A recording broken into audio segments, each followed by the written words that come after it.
আসসালামু আলাইকুম সবাইকে। আবারও রান্নার নতুন একটি ভিডিও। অনেক দিন পরে আলুর জমি থেকে শাক তুলে আনছে।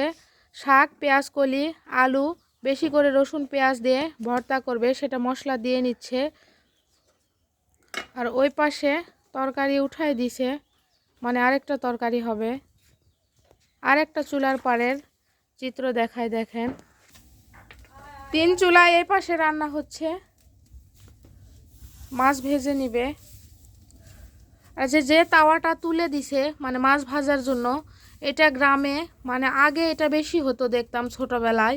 মানে গ্রামে বিভিন্ন যে পুরাতন পাতিল থাকে, সেই পাতিলটা মানে তাওয়া বানাতে আসে, তাওয়া কড়াই মানে বিভিন্ন ধরনের মানে চামচ, তো ওই লোকদের থেকে বানায় নিছে। তো এটা অনেক ভালো, মানে ননস্টিক ফ্রাই প্যানের থেকেও এই কড়াইয়ে মানে কড়াই তাওয়াতে ভালো রান্না হয়, লেগে যায় না।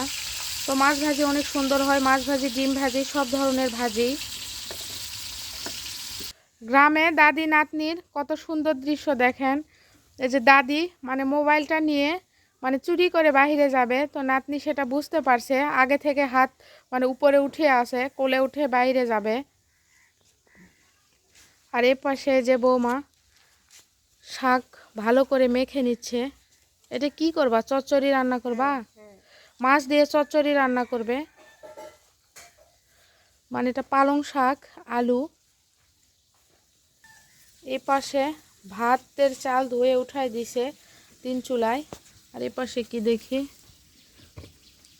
ও এটা আলুর জমির শাক, মানে পেঁয়াজ কলি দিয়ে বেশি করে পেঁয়াজ মরিচ দিয়ে পাটায় বেটে ভর্তা করবে।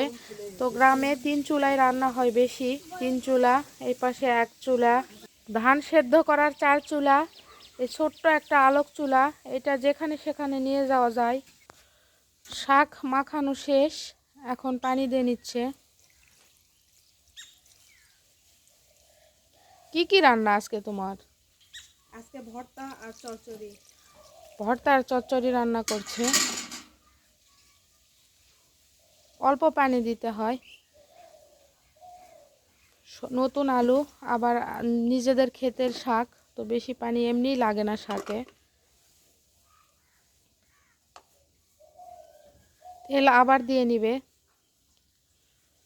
মানে একবারে গ্রামে কেউ তেল দেয় না, একটু একটু করে চচ্চড়ি মাখার পর একটু একটু করে তেল দেয়, মানে ওইটাই ভালো একবারে না দেওয়ার থেকে। গ্রামে আবার আরেকটা কাজ করে দেখেন, এই যে বড় বোতল থেকে ছোট বোতলে তেল মেপে নেয়।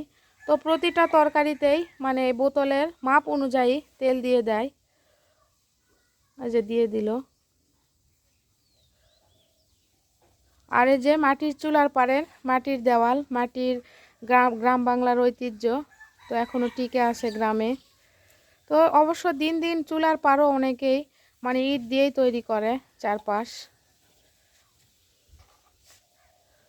তো ভিডিওটি বড় হয়ে যাচ্ছে, ভিডিওটি আমি এখানে শেষ করছি। পরবর্তী ভিডিও দেখার আমন্ত্রণ রইল সবাইকে। আল্লাহ হাফেজ।